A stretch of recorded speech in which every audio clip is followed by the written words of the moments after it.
and I can introduce you real quick.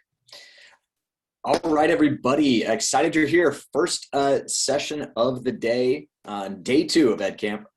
So we're talking grading practices and standards-based grading with the amazing Julie Fishburne, who is a social studies teacher at Olathe West. So Julie, take it away. Hey, thank you, Ryan.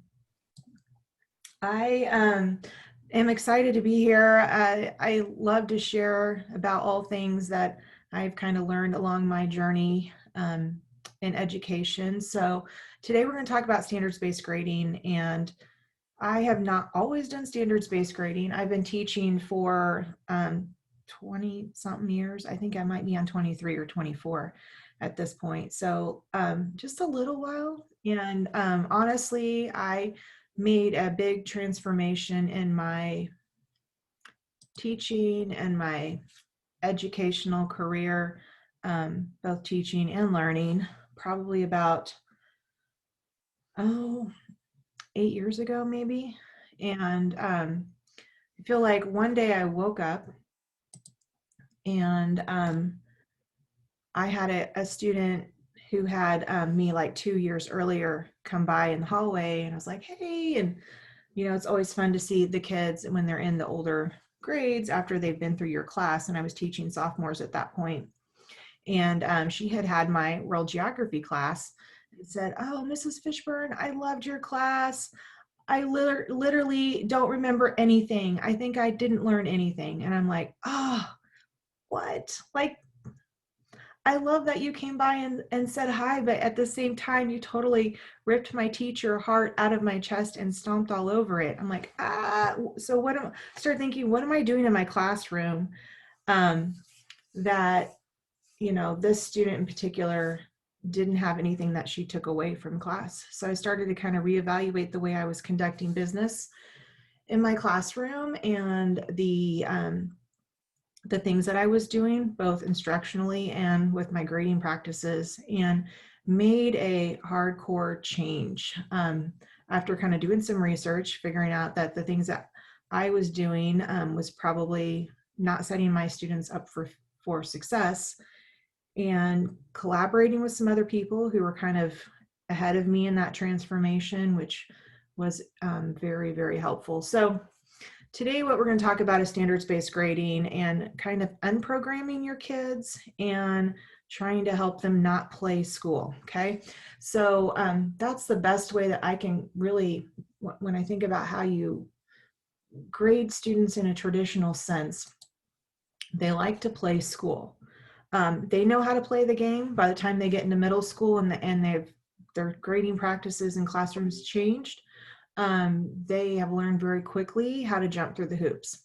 So here's our first kind of kickoff question, and you can put your answer in the chat if you wouldn't mind, but think about your goal as a teacher and what is it that you hope your students leave in May with when they leave your classroom, or if you teach semester classes, when they're done with that semester, what do you hope that they walk away with? What's your one big goal?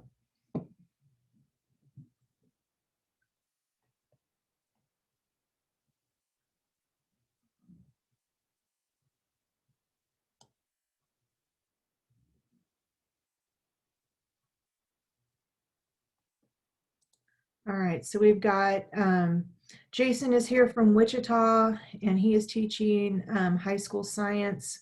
We've got Ryan here from Olathe, teaching 8th grade social studies. Welcome, Jason. And Ryan is our session manager. Jordan is in the house, 7th grade social studies in Olathe. We have Angie Ross, who is here also from Olathe, teaching 5th grade. Welcome, Angie. And Josh is in the house, and he is an ELA teacher at Santa Fe Trail.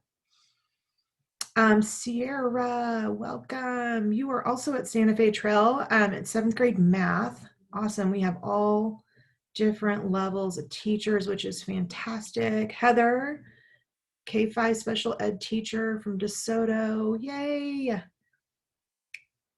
Awesome. And so we've got some goals here And a lot of you, what I see is, some sort of, is it Wathena, Kansas, Ethan? That's right. Okay. First grade. Awesome. Yeah, we want something to kind of like culminate our whole class. And a lot of us want, to help kind of mold students to be learners long past our classroom and be productive citizens. Welcome, Jennifer Thomas from Andover, all the way from Andover. Welcome, third grade teacher. Awesome. So let's go ahead. We have one more jumping off question. And I want you to think about, keeping in mind your goal as an educator, what your grade actually reflects in your class.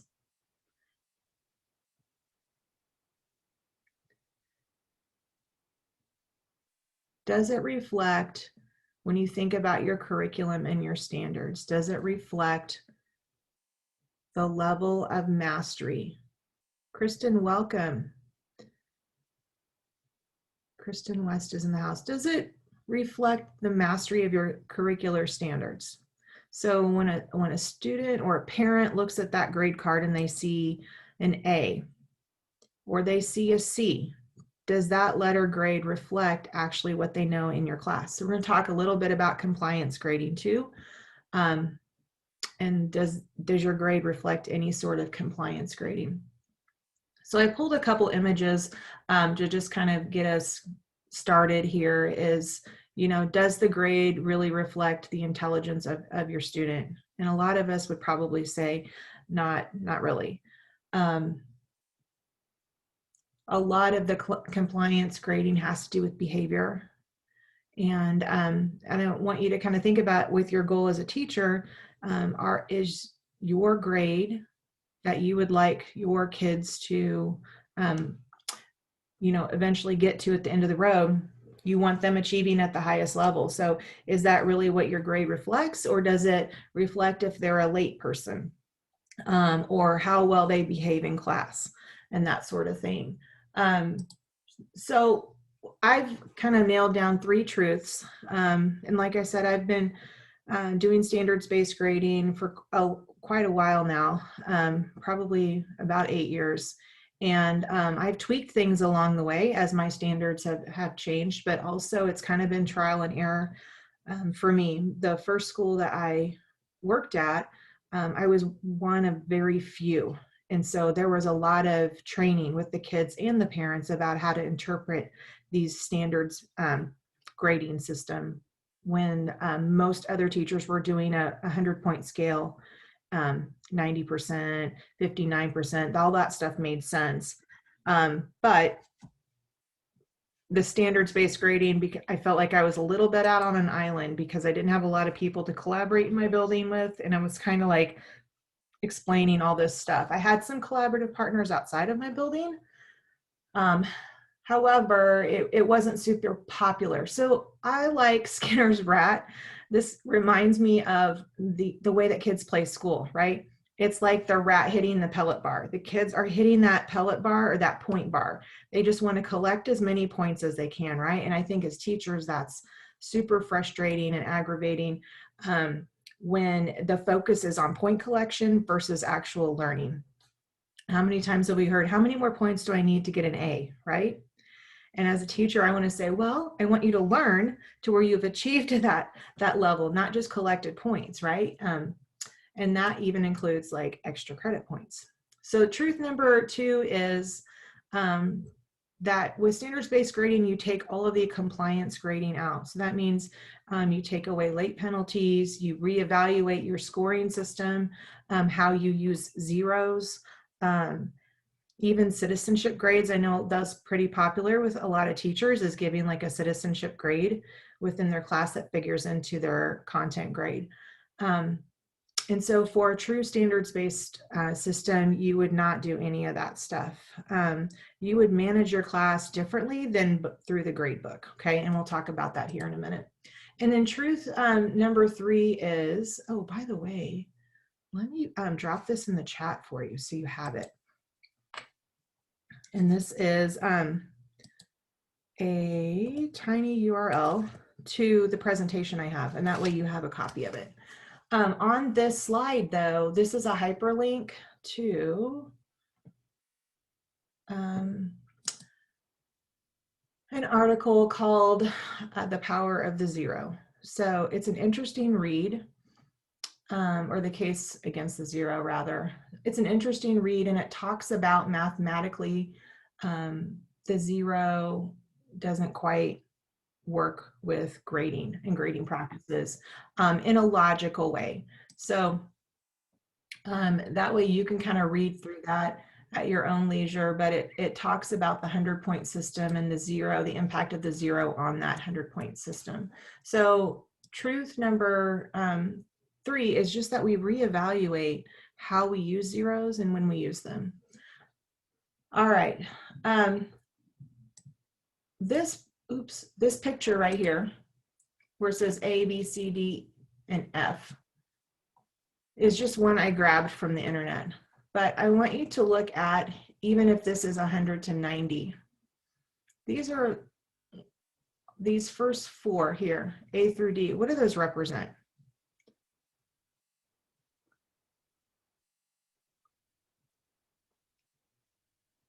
They represent passing your class, right? So if this is down to, let's say, a 60, like a traditional scale, anything 60 or above, your student gets credit and pass your class. Mathematically speaking, when you read the article, they'll talk about the discrepancy between this and learning and the power of the zero, which in this case, we're going to say is the F. It's the not passing. So you've got, on a traditional scale, anywhere from 59 to 0% to 59 is the F. And if you think about your 100 points, you've got 60 of those 100 points are different variations of Fs. The other 40 are different ways to pass your class. So when you start thinking about when you give a 0 or you give a 2 out of 10, how much that impacts a grade mathematically and how hard that is to come back from. So if you have a students who struggle with motivation, or you have SPED students who don't achieve the first try, they need a few tries, or ELL students, or 504 students, or even just your typical student who it takes longer, it can be very discouraging to get your grade printout and you've got a 35%. It's almost, in many cases, mathematically impossible, depending on how much time you have, to come back from that and pass the class. So a lot of kids we see in high school give up. They don't come to class, or they come to class and they don't do anything. And when you think about it, it doesn't matter what they do. They're not going to be able to get the points to get up over that hump. So I'm going to talk to you today about tricking your gradebook into getting rid of that problem. Here's your truth number 4. It's that learning never ends, and it's a process. So, you know, I think about when we teach, if you've got children or if you teach your kids to do things in life, they don't always get it on the first time, right? Like the baby that you teach to walk, or your potty training. It doesn't, you know, it's not a one-time thing and now they've got it. And children understand that from a very young age. They fall down as they're learning to walk and they dust themselves off and they get back up. Why does that change when we get into school, right? Like, why is it a one-time shot? So today we're going to talk about, you know, learning and how it should be a process versus, you know, you get one shot at it. And if you don't get it the first shot, then that's it. That's your score in the grade book. So, how do we bring the concept of the toddler learning to walk, falling down and getting back up and trying again, falling down and getting back up and trying again? I mean, how many of us, no matter what situation, cooking, looking for another job and interviewing, do we not get that job? Do we burn our dinner and we try it again, right? So we really need to instill that in our kids too, in our classrooms. So it's the process of the learning that we want to be cognizant of. All right, so in the chat, what I'm curious about is Awesome. Thank you, Ryan. Appreciate that. I want you to, in the chat, do you already do standards-based grading? Let us know that. Are you considering it? And we'll kind of gauge where everybody's at this point.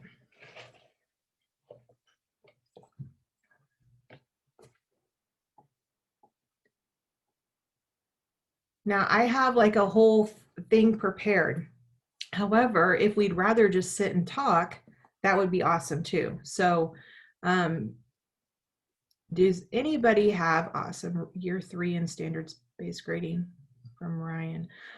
Does anybody have any big questions, or do you want me to keep going? Do we want to pull off and just chat at this point?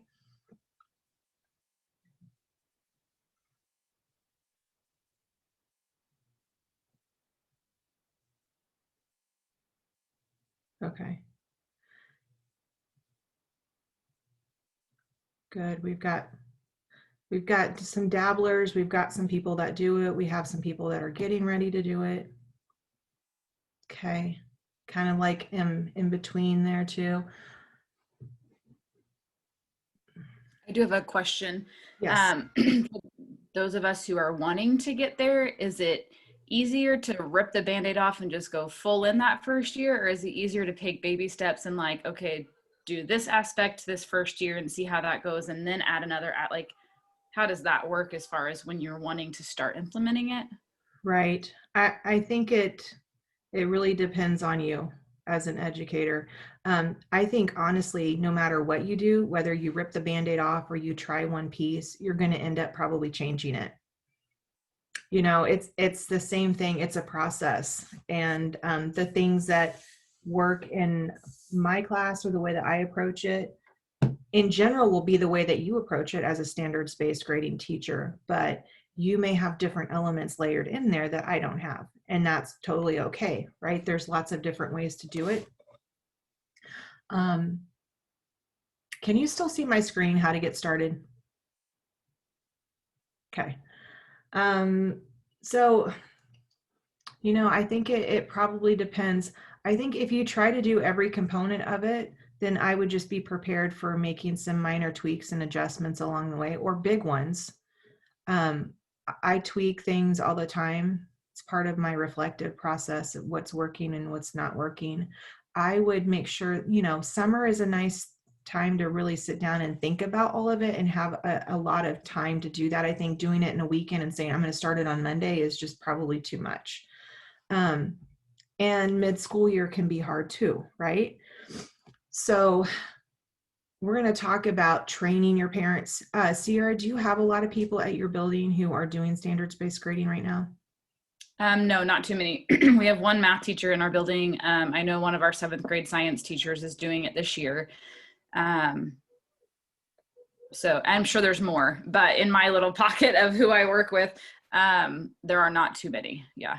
Yes. Okay. So I would anticipate you're going to do a fair amount of training your students and your parents.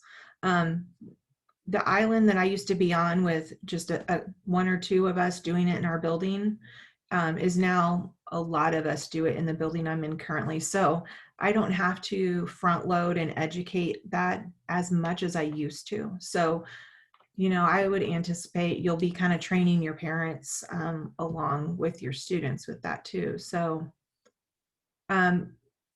let's get into the components, and then you can kind of judge what are some things that you want to maybe try and what things can you maybe hold back on and maybe implement later. Okay. And then Kristen, I think,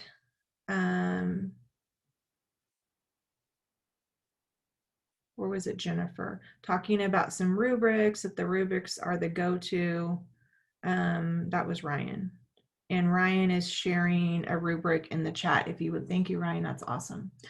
So here's how to get started. There's 6 basic things. You're gonna connect everything you do in class to your standards, okay? We're gonna look at traditional assessments versus alternative assessments. So this is really thinking outside the box, determining what your thresholds are for your grading. And that is done, if Ryan has shared his rubric here, that's what you do when you make your rubric, is you decide what your threshold is gonna be for your 4 or your 3 or your 2. etc. What required material is in your class, retakes, and then what the grade book looks like. Okay, so let's get started with connecting to standards. So anything you do in class, and that can be homework, test, any assignment, you know, if you're doing a crossword, I would say crosswords are not my favorite, but they should be connected to a standard, right? So everything that you have in your class has a purpose and has meaning in your curricular area. So good question, Jordan. What I do on my syllabus is, Jordan asked in the chat, does every assignment get a rubric or is it overall? Probably depends on the teacher. Rubrics I do with big things, but I have like I'm going to share with you my grading values that apply to all of my assignments. Okay, so, and we'll go through that here too. You guys, when I transitioned too, I got rid of some of my assignments because they had no meaning and value. Would you agree, Ryan, when you started doing your? Yeah, I would agree. I basically said, if it's bell work, anything that's practice, that's formative for me. That doesn't go into the grade book. What goes into the grade book is the summative score. Now, a summative score might become formative if a kid does a redo on it, in which case new data replaces the old. But otherwise, if I'm taking it for a grade, it's because it's kind of like the overall piece for that assignment that I want to see. Excellent. And Ryan said something that is really like a core for standards-based grading, is that if there's a retake, that replaces the old score versus averaging scores together. So you don't penalize a student for their first attempt, right? Because you want them to try again. So let's look at traditional versus alternative standard or alternative assessments. Some of my retakes are verbal retakes where my kids come in and explain a concept to me. That is a really good way to tell if a kid understands the material or is just a good test taker, right? So there's lots of different ways and things that you can do that aren't necessarily the fourth bullet here on the list. I would say be creative. I might give a verbal assessment, an oral assessment to one kid who really needs that versus writing. And I might, on the same assessment, give a kid who's doing a retake the written part of it. And that's the way that I make my accommodations too for my students, like my SPED students or my ELL students, is I might do a different format. So maybe not everybody gets the same format, kind of depends. Here's some alternative assessments that I do also. So at the end of a chapter or a unit, you know, don't feel like you have to, it's always got to be a quiz or a test. Can a student demonstrate an understanding of a standard within a simulation? Can they work together and do some kind of hands-on application or some sort of demonstration to show that they have mastered a standard? So this is what Ryan was talking, I think it was Ryan, or is that Jordan? Ryan gives a rubric for each assignment. So this is my blanket grading system that I put in my syllabus. And so it shows the students, it kind of follows, if you think about grade points, when you were a student, you know, if you were a 4.0 student, meant you were an A student. So instead of doing like an assignment where I give points, remember the Skinner's rat hitting the pellet bar? I would give an assignment that I would have connected to a standard. And then I would assess my student on that assignment using that standard, how well they mastered it, and given them a number in the grade book, a 4 if they've really mastered it, you know, a 2 if they've kind of got it, but they need a little bit of help. And so that's really what my grade book looks like versus they got an 8 out of 10, right?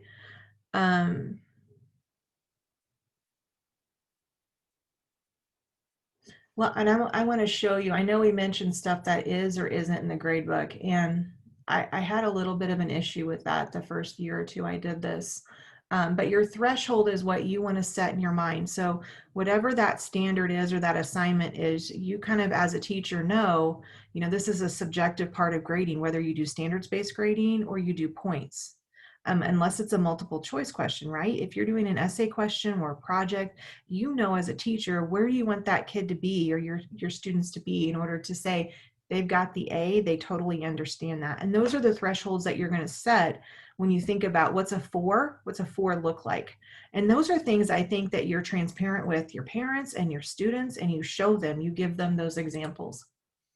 The required piece, and this is something that Ryan alluded to, is the practice. So you could even change your vocabulary that you use in your class. So instead of like homework, which we know as teachers is practice, I call it practice. So these are things that kids don't get points for. And when I first started this, it kind of scared me because I thought no kid is going to do anything if it doesn't have a point value, right? Kind of depends on the kid. I was really surprised when most of my kids still did the work. And the way you explain this, there's a few kind of, I guess, safety nets for this. Number one is my students must complete certain practice, like the practice work, in order to assess. And in my mind as a teacher, if you haven't practiced, how can you take the assessment, right?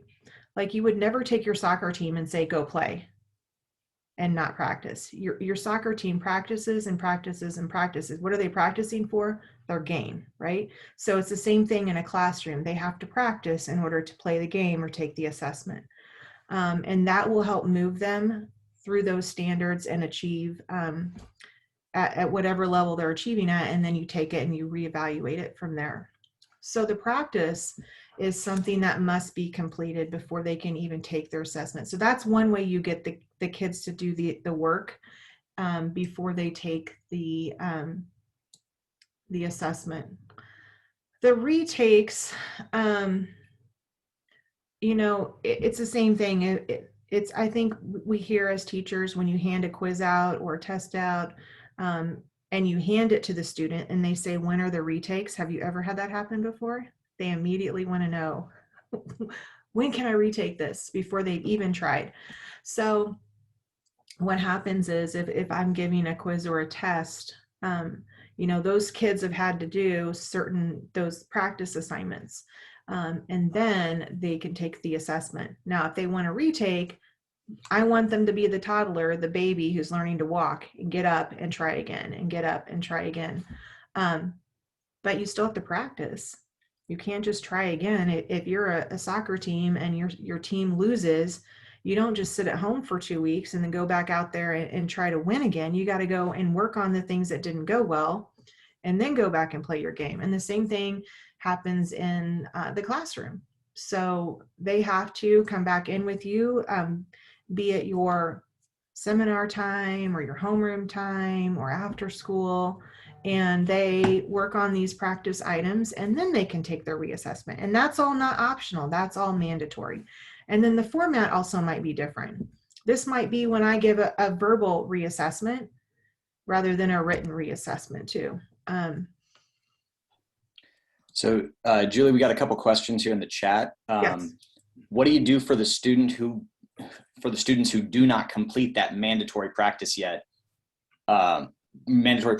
need a grade before midterms or quarter? What I'll say, Jordan, is I tell students I will take anything until the end of the quarter. Midterm is not a cutoff for me. I let kids know about that because I have to post it, which means parents will see it. But that's it on that piece. And I think Julie put it perfectly about like, hey, that means you got to take time out of your day. That's the late penalty. You got to come see me, or you got to do, hey, maybe you don't get to hang out with your friends this weekend because you got to do this. That's your late penalty. And then Jason asked how many points or scores are in the grade book each week. Julie, I'll let you. Okay. Yeah, Ryan, that's excellent. So I think too that, if you have a kid that wants to do a retake, you do a different format, right? So your first quiz might be multiple choice. And so when they come in and they retake it, it might be like a short answer. So they're actually like processing through that in a different way to communicate their understanding, or explaining it to you might sound like, oh, that's just easy. They just have to come in and talk about it.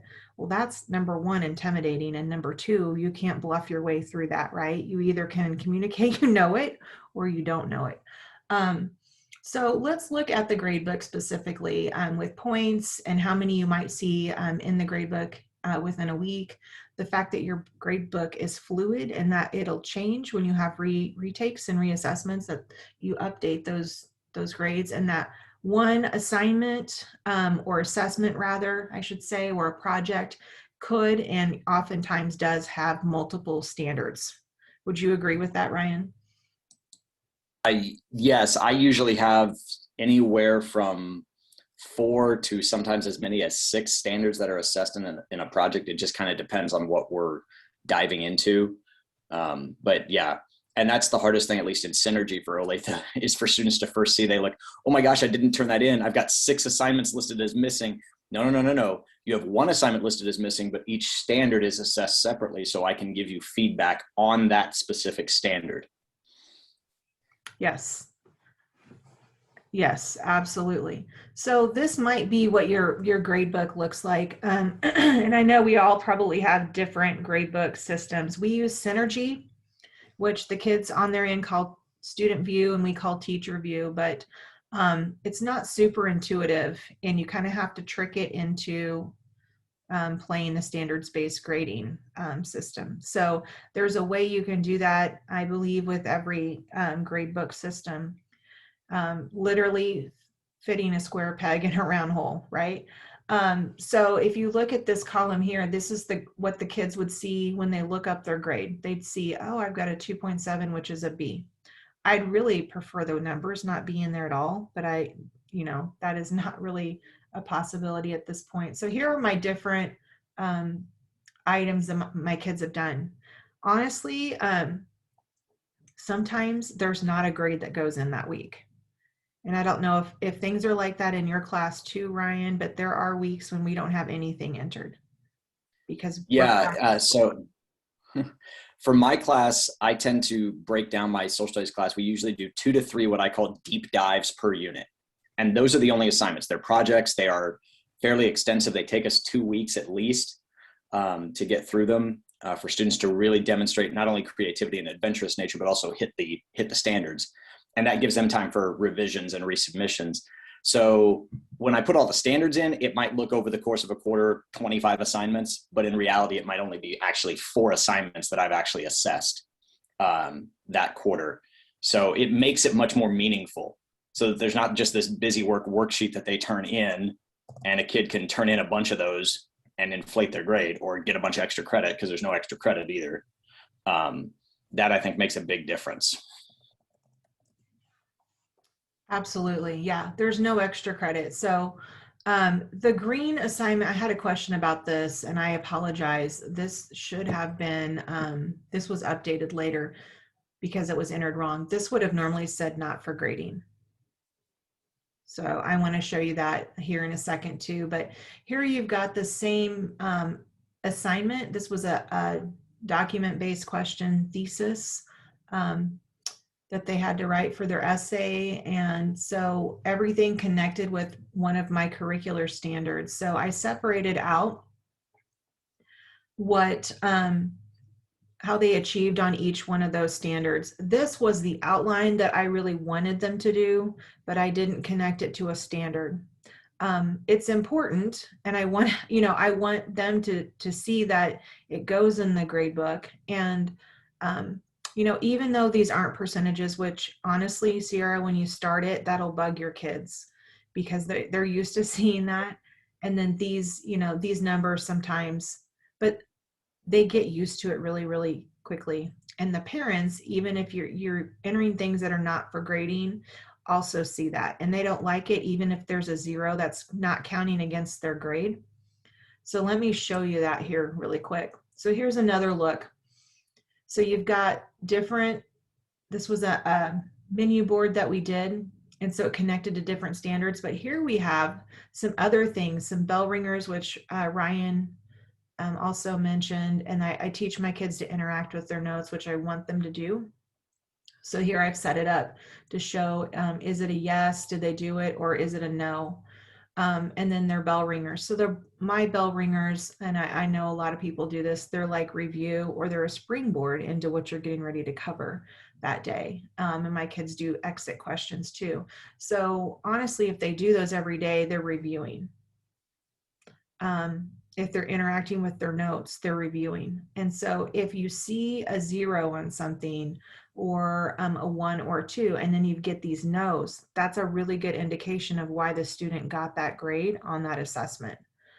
So Jason, for your science class, if you want to be entering grades every week, and you don't assess every week, I think that's okay. I think using the not for grading part in your grade book is a good communication tool for your parents and your students, because the parents are going to actually follow up with the student and say, why did you not do this? It says, no, you didn't do that. What did you do instead of doing, then they follow up and they ask their student about it. Or if there's a 0 over here, these 2 columns of not for grading are not counting mathematically against their grade, but it is for me a communication tool and something I added later. So Sierra, I didn't do this initially, but it felt like, and being a parent myself, it felt like this was a big surprise. If we're only entering things once every other week, and the kid looks like they have an A, and then boom, they don't do well and they go to a D. I mean, that's a big slap in the face for the parent too. I know parents, myself, I don't like being caught off guard. I like to know up front, is my kid kind of jumping through the hoops, so to speak, and preparing for that assessment, or do I need to follow up on my end as a parent? And so if you can enter some things in the grade book that you can use as a communicative tool with your parents, I think those conversations go easier if a parent says, well, what happened on this? Well, how did they not do it? Or why did they have the 0 or the 1 or the 2? And you can go back, and it's such an easy thing to go back and say, well, I've noticed, they haven't been doing this, or they haven't been doing that on a regular basis. Their bell ringers and exit questions are largely not done, and that's a review. Then that's a really good way to help explain to a parent why they aren't doing well on assessment. They're not preparing on a daily basis like you've set your class up to do. And Jason says his district wants grades updated weekly, and then there's a D and F list for the school for L. Okay, yeah. So, there are classes that do update grades weekly, and so you can change the way that you enter these grades too. So you could, I could enter this here if I wanted to and score it as a grade. Let's do the ones with the numbers. And then, the next week I could flip that for not for grading if you wanted to. So you're still communicating. I mean, this is a reflection that this student is not doing with the 0, not doing what they're supposed to be doing, or not performing at the level that I would like them to be performing. Not all your kids are going to get 4s, and that's okay. But it would still be a good way that you could meet that requirement of entering grades, and then flip that later. So this is, Jason, I think you said you do use Synergy also. So and if you don't, this is kind of like, why am I looking at this type of thing?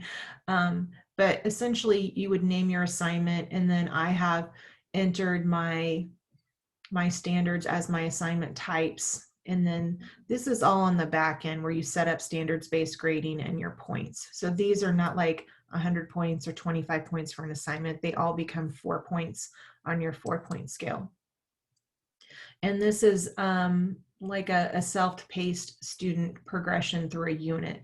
And I know some people kind of do that too. And so it kind of shows you, and this is before our standards changed, Ryan, but this kind of shows you how a student might progress through a unit in a self-paced fashion. This is an ELA example from a teacher in my building that I really liked because it shows you what her thresholds were. So it gives you what the assignment was, and then 2 examples. And this one here would be a score of a 2 on her scale, which she calls developing. And then this would be the example of a proficient. And again, I think these are really good examples to share with your parents and your students too. So they get an idea of, what does this number actually mean? And then this is a summary of what we've talked about today. So let's really get into the nitty gritty. And do we have some, do we have some questions specifically? In fact, there was one comment in here about zeros. And so, when we talk about not using a zero, the other kind of part is in your grade book, part of your tricking your grade book is taking that 100-point scale and condensing it to 50. So that, and instead of having 10 ways to make the A, the B, the C, the D, and then your other 59, 60 points, 0 through 59 being an F, tricking your grade book so that they're all equal. So there's an equal distribution of F's to D's. That also mathematically fixes when we talked about, getting a 23 on something, you've got like almost 40 percentage points to get up just to passing at that point. So if you equalize those, the jump from the F to the D is not, or the 0 to the 1 is not as great as it would be on a 100-point scale. That doesn't mean you're giving away free points. An F is still an F. If it's a 23% or a 55% or a 0%, it's still not passing. They're still not getting credit for your class. In your mind with your threshold, they've got to be the D level, right? So what difference does it make if they're in the F range and it's a 5 versus a 59, right? Or a 55? It really kind of fixes that discrepancy between F's and passing grades on your 100-point scale. So that's one thing you'll want to do with your grade book too, is kind of equalize and condense those points so they're not so bloated on the bottom end. Julie, I love what you. Go ahead. I love what you showed here because I think it gives a good example of like showing the difference middle school versus high school. So like as a middle school teacher, I generally operate on if you show me any evidence of learning about this, it's going to be a 1. The only way you get a 0 is to not even attempt it. Whereas at a high school level, there's a little bit more of that fluctuation of like, okay, yeah, you attempted it, but I'm not seeing any evidence that you're even close to the target yet. And so I might score that one more of a 0. It's like, hey, we need to do a lot of reteaching. And I think that's a good conversation about kind of the nuance of middle high school when you're doing this. Yes, absolutely. And I would definitely say, Ryan, even in that case, if a kid has something down that is kind of on track, I would definitely go ahead and give the 1. Sometimes we'll have kids who will just write things down that don't even pertain to the topic. And so this is kind of a little bit of that net that catches the kids where I did something, I turned it in, but it has literally nothing to do with the standard that we're assessing on. So that, yeah, I think that's a really good point. If they've attempted it, they get the 1, right? Good. Do we have any questions? We had a couple questions kind of here in the chat. So Angie asked, what does your grade card look like when you are done since you have entered the standards and not the subjects?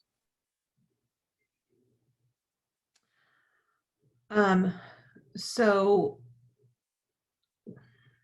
the grade card is not separated out by standards. So it compiles one grade for the whole class. And the only way to really look at what the different subjects, I think, is like your different units. Like for me, like World War I and World War II and that kind of stuff would actually to look at the assignment names. So that's just tricky. I remember when my kids were in elementary school and they would have their class, their language arts, and they would have several grades that would be tagged with that. And so it's more specific. And then once they get into middle and high school, it is just one grade. So there's really, like, when you look at the grade card itself, unless it's like an actual printout from my class that I've handed, what they're going to download from the school, from the gradebook website, is just going to be a single grade that has compiled all of those scores. Ryan, what would you say? I would agree on that. Yeah, mine, it looks like if they go into student view, it'll look like it'll say like 2.5 or 3.4 or something like that. And it'll still have the letter grade. But when they get it printed out to them, it'll just have that number and the letter grade attached to it. And that's basically it. They may not even have the number on it. It may just be the letter grade. Yeah. So they do have to go into there. I will also say, Olathe folks, if you're diving into standards-based grading, this may like get people to throw things at the screen at me. So please don't.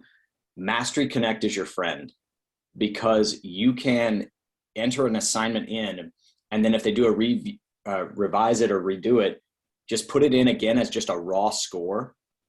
And then what you have is you can actually track how many times a kid had to redo that particular standard to hit mastery, and you actually know it. And so at conferences, I'll actually pull up Mastery Connect and show that to parents. Like, hey, your student needed like 4 attempts to get this one. We got there, but now we got to work on how do we get there a little bit quicker.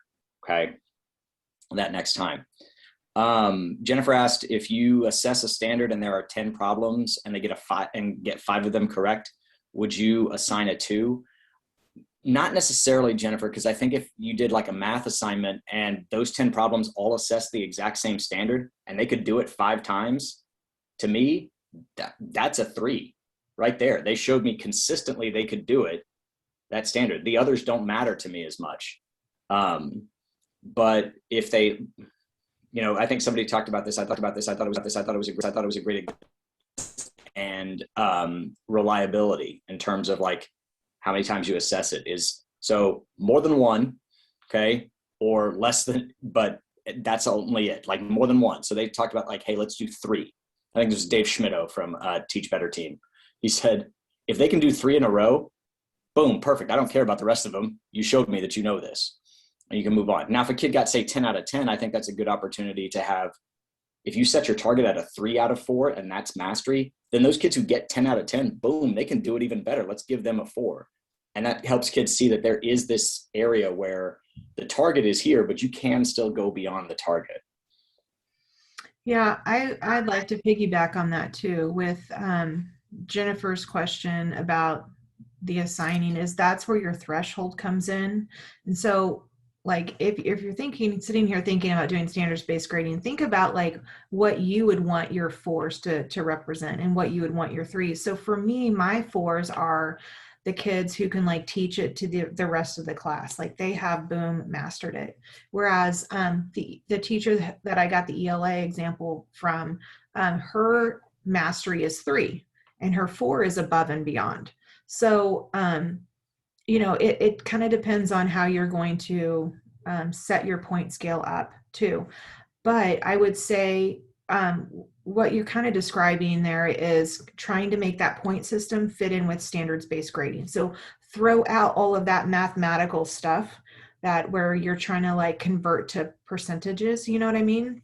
So like if I had like a 10 question quiz, I would sit down and look at my quiz and my standards, and I would say, okay, the top 5 questions apply to this standard. The last 5 questions apply to this standard. So of those 5, how many do I want them to be able to do in order to say they've mastered it? It might be I want them to get a 4 or a 5. Maybe I don't need perfection for them to be able to show me that they've mastered that standard. So I would say, okay, of those 5 questions, my getting 4 or 5 right is going to be a 4 in the grade book. And then I might say if they get 3, it's a 3. And if they get 2, it's a 2. And if it's 1, it's a 1. And if it's not attempted, it gets a 0. If it's 10 questions for one standard, then I would think about, so would 8, 9, 10 still be able to show me mastery? So you have to kind of think about your standards and the way in which you've written your questions and what your threshold is going to be for that. So it may not be a blanket that you throw over all of your assignments. It may be like you adjust it for every assessment that you do. And it changes. And so of these 10, maybe in order to really convey that they understand that standard, you want them to at least get a 9. And so a 9 or a 10 becomes your 4.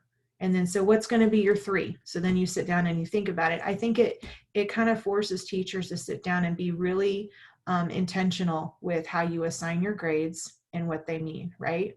Which is kind of how we started, like what's your goal and what your grade actually reflects. I have a really good friend who's one of my collaborative partners, who was an ELA teacher at Olathe East in a different high school in our district. And now she's in a different district as an instructional coach. And the way I got into this part of it is she challenged me, and she kind of made me mad when we first met, because she talked about standards-based grading, and I was doing late penalties, and I was doing all kinds of stuff that are really against standards-based grading, which she was doing. And so she was like, well, what does your grade reflect? She's like, why are you grading them on whether or not they're late? Your grade reflects if they're a late person, not whether or not they know world geography. And I was like, what? I'm preparing them for their future. And she's like, well, who told you to do that? Where's that at in your standards? And so I was like, this girl's making me mad. Like, she really ticked me off. And so I was probably mad about it for a month. And then eventually I started kind of seeing like where she was coming from. I was like, all right, let me kind of think about this in my mind. And I kind of did some more research. Jason, my class sizes are 30. I had a thought about what you have to do though. And then maybe Ryan, if you have an idea too, throw it out. But if you have to enter a grade for each of your kids every week, could you enter the practice as the grade? And then for that week, if you haven't assessed, and then the next week, if you assess, you change that grade to what they get on the assessment. So you update that grade from the practice to the assessment. And that way you've entered where they kind of are in that learning process. They're operating at a 2 during that week 1 when they're doing the practice. And then week 2, when you assess, boom, they've learned more and now they're at a 3. So that 2 becomes a 3, where maybe you're not even entering a different task, you're just updating that one grade. Or does it need to be a separate task altogether? That's a good point, Julie. I was almost thinking what I might do is create my rubrics for whatever the assessment is. And then I know, okay, on Friday, I have to like enter something district says I need to do that. Okay, so I'm going to go around as the kids are working and I'm going to say, hey, show me where you're at on your project. And then I can do a quick little like entry of it. Like you just said, I've got the rubric. I can check where the kid is right at this moment on that project, on that task, on that mastery of standards, and enter that in. But knowing that, hey, the project isn't due until 2 weeks later, and I'm going to just check each week where they're at. That builds good relationships with kids too, and lets them know that, hey, I'm checking in on you. I can give you feedback in real time as you go. Yeah, because you're not grading all the time. So you have the time to go around and have those conversations with your kids, and your relationship building increases too. Yeah, I think that's a really good point, Ryan. Number assignments. And then Jason kind of added in here, I think it's the number of assignments shows that they're doing something compared to the grade is different. Yeah, I mean, because if you just stack in a bunch of assignments, all you're assessing is their ability to comply with a request instead of their mastery of standards. Jason, I know since you teach science, I have a counterpart at my school who is trying to figure this out. And what I suggested to him is, because I know the next generation science standards are like super specific about what they have to have under each one. I would honestly, whatever your priority ones are, whichever ones you say, yes, they absolutely need to know this to show mastery of that standard, I would assess each of those concepts separately, because that's that way it's a little bit more accurate in terms of that. Otherwise, if you just say, well, they got 50% of this standard right, so I'm going to score it a 2. Well, maybe, but on the stuff that was really essential, they got a 3 or a 4 on it. And it was just kind of this other stuff. She thought, yeah, I only got to teach it one time. They really didn't get it that time. That's not fair to them.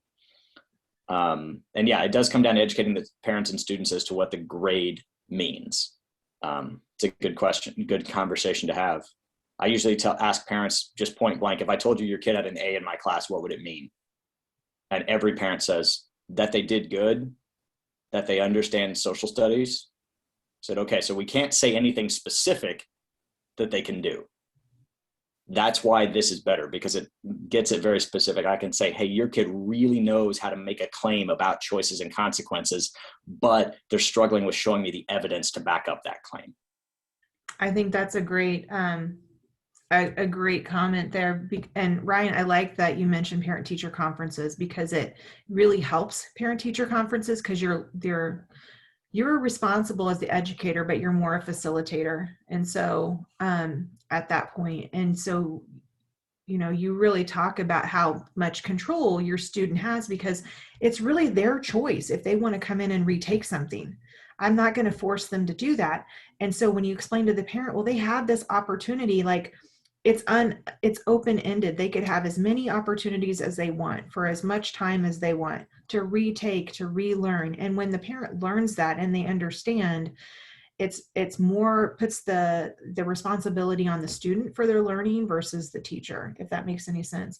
And I would also, Sierra and Jason and anybody else here who's considering changing, is printing a roster of your kids and keeping track of their attempts. So you can document that and show that to parents, or the kid, you started with a 2 and we ended with a 4. So you're doing great, because your grade book's only going to reflect the 4. Or the 2, if that's where they end up, if they started at the 1. So that would be my suggestion too, is that you kind of track that separately so you have it. Here's a question kind of going along with that. I don't know if I can communicate it clearly. So like math builds, right, on itself. So you have to basically have this standard before you can do the next standard, because if you don't have this information, you don't have this. And obviously, like, at least compared to what I've seen, like math, we always have 3 times the number of assignments as anyone else, because we're constantly practicing and practicing and practicing.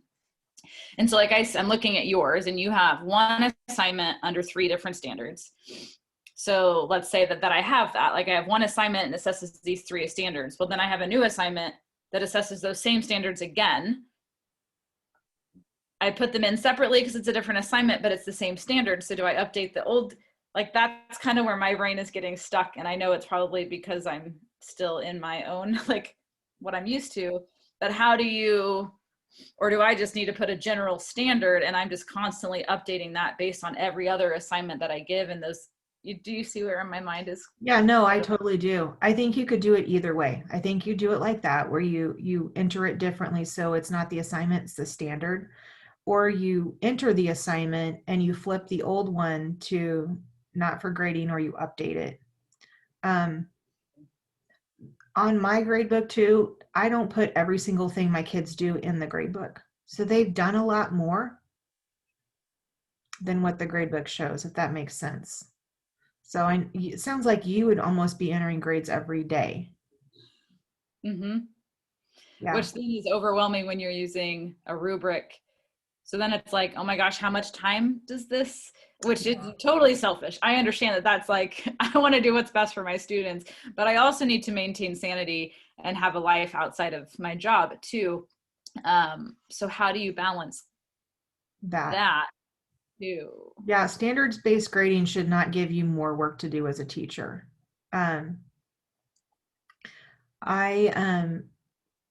Is there room for giving them feedback that's not entered in the grade book? And not entering the practices, only entering like the summative or formative even. Yeah. I mean, are you kind of married to the fact that you want to enter every single assignment into your grade book? No, not necessarily. It's just what I've been used to. So it's just a Right. matter of breaking that habit and breaking that mindset of you have to record. And like, I want that information for communication purposes, but then I'm thinking, well, then I'm tracking almost like my old system and this new system in 2 different places. Yeah. Which then overwhelms me a little bit. And so I guess it's just back to like I would be one that would probably have to go in baby steps with how to implement this for my own sanity. But, and obviously, like, I do have one person in my building that is math that has been doing this. And so obviously she's going to be my go-to when I really start transitioning over and thinking about that. But Jason, like mindset, like it's such a mindset shift, and that's a hard thing to do. So. Yes. Sierra, I might throw this thought out at you. Given that the way math works in there, I might actually consider having like break out your standards and say, all right, which ones am I going to assess this quarter, and go maybe quarter by quarter with it. And then only just enter the standard and say, hey, I'm assessing it here, and don't think of it in terms of assignments, because math has so much that's building on itself and those kinds of things. With social studies, we have a weird situation because our standards are so vague that it makes sense to enter an assignment and have those standards, even though it assesses a standard that we had already assessed earlier, just because that's the only way it processes. Like, there's some, like, if I assess choices have consequences with Lewis and Clark, that's different than choices have consequences with the Constitution. I mean, those are very, very different things, even though it's the same standard. Whereas with math, yours might be a little bit more straightforward, that, mastering this concept or this standard is mastering this standard, whatever context it's in. Mm-hmm. So I might consider it that way if I was maybe thinking about it with math. Okay. I mean, I am not the guru and sage of standards-based grading. Believe me, I'm not. But that was just kind of entering into my head about it. I mean, that makes, that makes sense. Because I'm always like, I get caught in that, like, okay, now we're 3 chapters in, this kid could not add or subtract with negatives, but now we've been solving equations, so they can do that now. But I don't have any way of I just put that into their new grade. You know what I mean? Like, now it's all just in this one assignment, and I can't go back to, and I want to go back and give them credit for that, but because they don't know what we're doing currently, but they can at least add and subtract now, you know what I mean? And the ebb and flow. So I guess that would give me the flexibility to do that. One thing I did with Mastery Connect is so this actually happened to me this week. Students are studying Reconstruction, and I didn't assess recognize and evaluate rights and responsibilities, because I thought, hey, we hammered that earlier in the year. I'm not going to assess it on this next one. But I had some kids who hadn't quite hit mastery on it. Well, then the first thing that we assessed on this assignment was 2.2, which is analyze the context of rights and responsibilities and draw conclusions. Well, in order to analyze it, you have to know what they are, right? So kids who hit mastery on standard 2.2, I just went back into Mastery Connect and entered a raw score and said, bang, they hit mastery on that 2.1. And I look at Mastery Connect as my overall snapshot of the growth of students, whereas Synergy becomes more of just, this is a snapshot of this point in time. This quarter, this is where they were at. This quarter, this is where they were at. With the understanding that, a 4 on a 2.2 means, if I gave them an assessment right now on a 2.3, they'd knock it, or on a 2.1, they'd knock it out, kind of a thing. That might be how I would approach it. And I like your idea, though, is that hey, they can't add and subtract, positive and negative integers, but we get to this next unit and they're solving these equations. Well, okay, then I can go back into the grade book because they showed me that they did it later. The other thing to think about too with math, and I know I'm not saying you do this, but the classic high school approach of, hey, you're going to complete 2 through 60 evens as your assignment. It's but if they can do it in 10 problems, why do they need to do 20 more? Yeah, right. Well, and that's where it gets sticky too, though. It's because I don't remember the question earlier. Sorry that I'm monopolizing. I know not everyone is math in here. I'm sorry. But okay, I just feel there's so many little tiny details that vary, and I want to, and I don't know if it's just my control, I want to make sure they know how to do every single type of problem.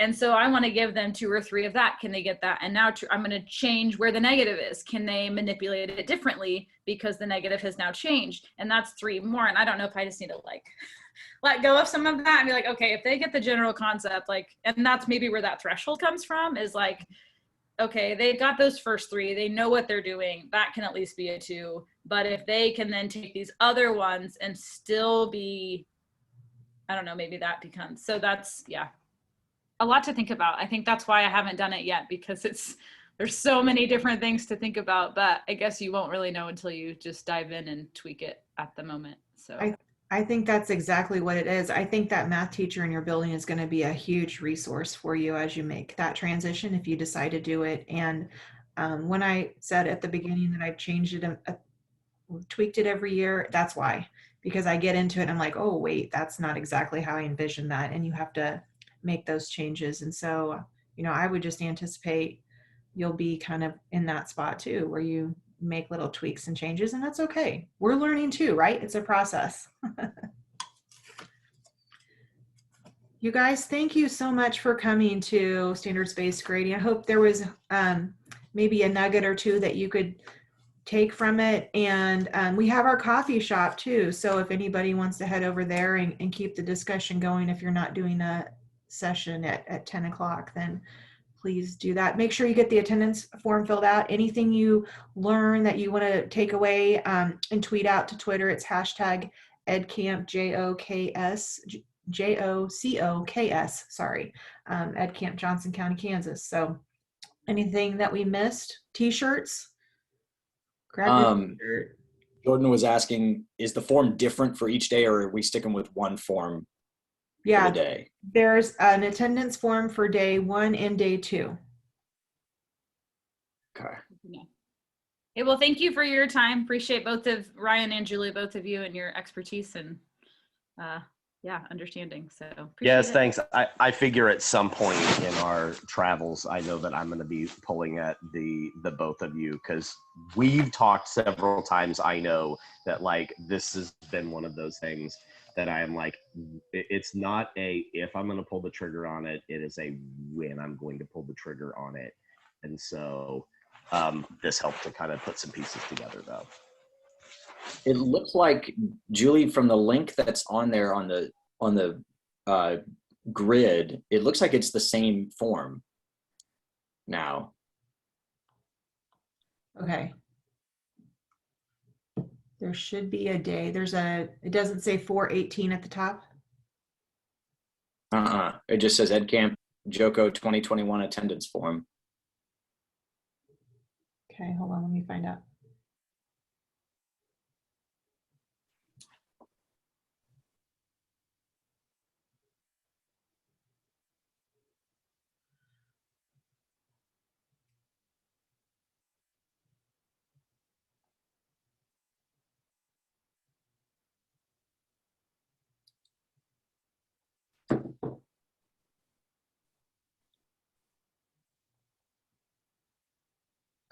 Okay, I'm trying to find out here. There's 2 different ones, so. And it's at the top of, we'll try to get that. I texted Amy to see if she knew, so.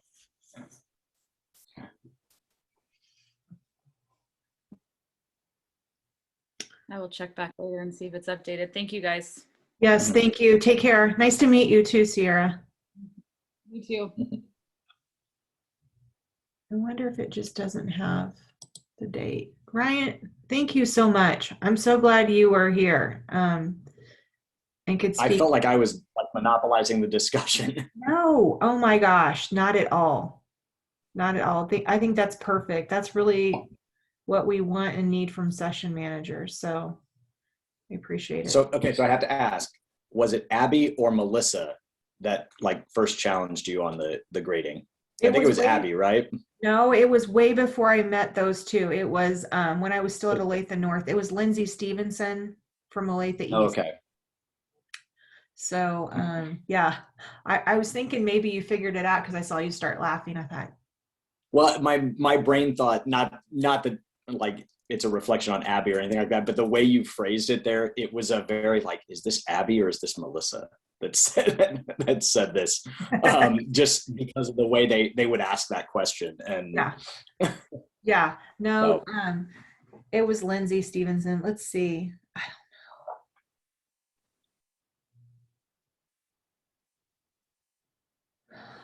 I don't know about the You can probably attendance. stop recording. Yes, I need to do that. Thank you. Thank you. Let's see, Jason. Jason, thank you. Hey, good luck, and reach out to any of us on Twitter. I know Ryan is happy to help, and I'd be happy to help. So, and maybe we can put you in touch with some people, that other science people that are doing standards-based grading too. That'd be good. I'll be in touch both ways somehow, some way. I got you both followed now. Thank you. Yes, have a good one. You too. Okay, let's see. Yeah, I have to stop recording. Where's my recording?